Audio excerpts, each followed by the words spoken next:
Hi there. This is the next in the series of videos to help the listener understand who Anglicans/Episcopalians are and what it is we believe, and how do we come to determine what it is we believe and how we practice following Jesus. I'd like to take a few minutes today and talk specifically about who we are in the larger scheme of things, like how we do church, how we make decisions. Particularly, I want you to understand that there are, this year, 2020, over 80 million people who align themselves with the Anglican tribe. Now, worldwide, we're known as the Worldwide Anglican Communion. I explained in an earlier video how we ended up being Episcopalians here in America, as they are in Scotland. But there are over 80 million people. So we're not just a small independent church on the corner. When you see St. Bartholomew's in Nashville, Holy Comforter in Tallahassee, St. Bryce's in North Bay, the Cathedral of St. Matthew in Timmins, or St. John's in Chaplow, wherever you see an Anglican/Episcopal church, this is just a small representation of a much larger body. 80 million people align themselves as followers of Jesus in our particular tribe. Now, for convenience purposes, those 80 million are divided up into what we call 38 provinces. That is, geographical jurisdictions that are supervised, that are monitored, and that are that have a sort of a unifying factor and a presiding bishop. And that's what a presiding bishop, or in other parts of the communion, they're called primates. The presiding bishop's role is to be the unifier in a province. So each of the 38 provinces have a presiding bishop, if you like, a unifying bishop, one who helps that particular province work together. And then those 38 presiding bishops gather regularly and form a sort of cohesive community to help us stay in touch, help us determine a variety of protocols in order to keep us together. Each of the 38 provinces have dozens, sometimes hundreds of dioceses. Now, a diocese, as most of you are aware, I think, is a geographical region in which there are a multitude of parish churches. Each geographical region has a diocesan bishop. The role of the diocesan bishop is to help promote the mission of the gospel in his or her diocese. Now, there are rules and regulations, canons we call them, that help govern diocesan life, that help govern provincial life, and that help govern our worldwide communion. Canons that help keep us together. Those are the laws, if you like, that help determine right relationship, how we do church, how we get along with each other. In a diocese that is supervised, it's unified under the leadership of a bishop, all parish church clergy, all clergy who exercise any form of ministry in that diocese, that geographical region, has to have permission from the bishop. So my ministry this year, 2020, at Holy Comforter in Tallahassee, is being exercised at the privilege of the bishop. The bishop licenses me, and as the rector of a parish, that is, as the senior pastor in a self-supporting congregation where we meet all of our own expenses, the only person that can ultimately fire me as rector is the bishop. Now, the congregation have means by which they could, if they wanted to make a change in leadership, can help affect that change. But my license to exercise ministry comes from the bishop. So the bishop becomes the unifying factor in a diocese. The bishop becomes the chief shepherd of the diocese. So ministry comes under his direction. Ministry in a diocese is under the leadership of the bishop and is at the pleasure of the bishop. So as I exercise my ministry here in Tallahassee, or as a colleague exercises their ministry in Live Oak or in Jacksonville, it's under the direction of the bishop. The congregation shepherd is the bishop, and the local parish priest is a representative or an under shepherd, if you like. I referred earlier to diocesan canons and provincial canons and worldwide church canons. These are the rules and regulations that help us live our life together, but a provincial canon or a diocesan canon does not determine church doctrine. Church doctrine is established at another higher level yet. Every 10 years, all of the bishops of the 38 provinces are invited to meet in Lambeth, England for a month-long conference.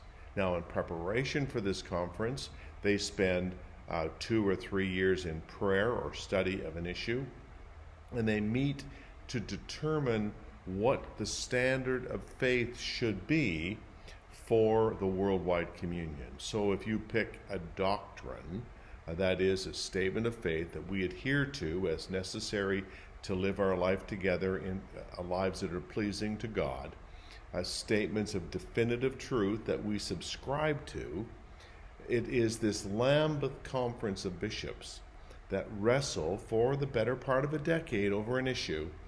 They come together and determine whether it is legitimate or not. Let me just say, if you take this pen that I'm holding in my hand and try to determine whether it is a definitive writing instrument, if that were a doctrine that the Anglican Communion were wrestling with, it would not be determined simply by the size of Jerry Smith's hand, whether it was effective writing instrument or not, because I bring my own baggage to this pen. I bring my own way of determining what a legitimate writing instrument is. Does it write with a rolling ball? Does it write with flowing ink? Does it write with lead pencil?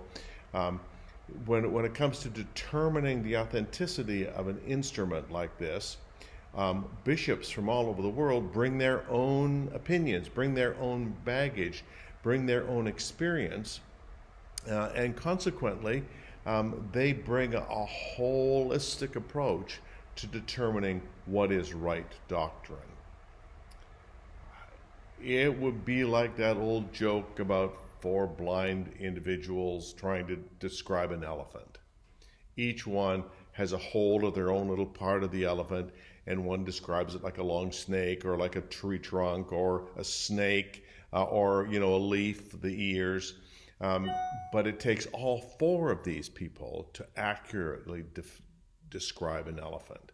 It takes bishops' insight from all over the world to challenge other bishops as to whether they're being objective when they're listening to God or not. I'm not sure this makes any sense, but I hope you just stop for a minute and think about it, that we come to most every issue that we face in our lives with our baggage. And if we're being open and honest with ourselves, many times it's hard for us to be objective. So we need other people with permission to speak into our lives and to help us understand whether we're having a holistic view or not. And when it comes to Christian doctrine, this is very specifically true.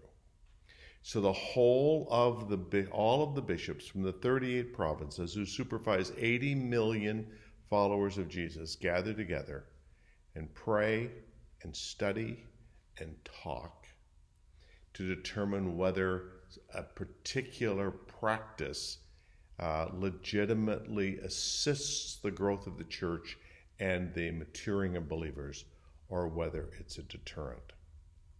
The 38 provinces do not have permission from the other 37 to make these decisions on their own.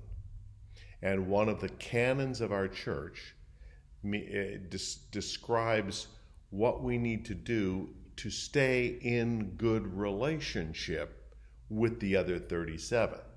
So it is inappropriate for any one of those provinces to make a decision, a unilateral decision about a doctrine. It takes all 38 provinces, all the bishops coming together to determine whether something is legitimate or not. Because the kingdom of God is not just about me. The kingdom of God is about the community of God, listening to the Spirit of God to determine how we ought to be living our lives. And when we do it in a healthy way, when we do it in a legitimate listening way, not clinging to the old way just for the sake of the way we've always done it, but when we are a community who are legitimately listening to the Spirit of God, then we will not only be blessed, but we'll be fulfilling the admonition in Genesis 12 that God gave to Abraham in the first place, and now to the church, to be his representatives in a broken world. When the Anglican Communion does church right, it does it really well. When it does it wrong, when any one of the provinces or any one of the bishops in any of those provinces or any clergy in any one of the dioceses in any one of the provinces decide that they know better than the rest, when they act above their pay grade, so to speak, it throws a lot of dirt in the wheels of the church. And it prevents the smooth delivery of the gospel, and it causes disruption in the whole machine. Now, I know I've mixed metaphors, but what I want you to understand is that when I stand in the front of Holy Comforter Church, Tallahassee, preaching the gospel, I'm one small little cog in a very large wheel that is intended to support and encourage one another for the sake of the church, for the sake of the mission of the church.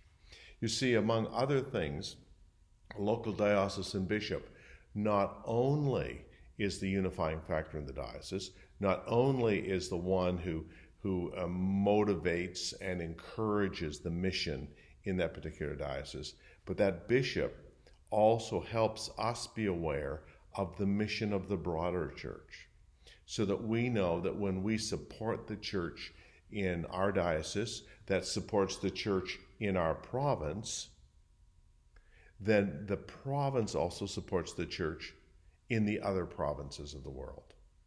So where we may be prospering, we're able to help a diocese or a province that is not prospering, because we share mutual responsibility to one another. I hope this is remotely clear, and I hope you understand that the Archbishop of Canterbury's role is simply a senior bishop among the 38 presiding bishops in the 38 provinces. The Archbishop of Canterbury's role is not equivalent to the Pope. He does not have the power of the Pope. The Archbishop of Canterbury is a voice for the whole of the communion, but the Archbishop of Canterbury only articulates what the 38 provinces have already determined to be the right way forward. God bless you. I hope this is helpful. Feel free to contact the church or me personally if you have any questions. Be safe.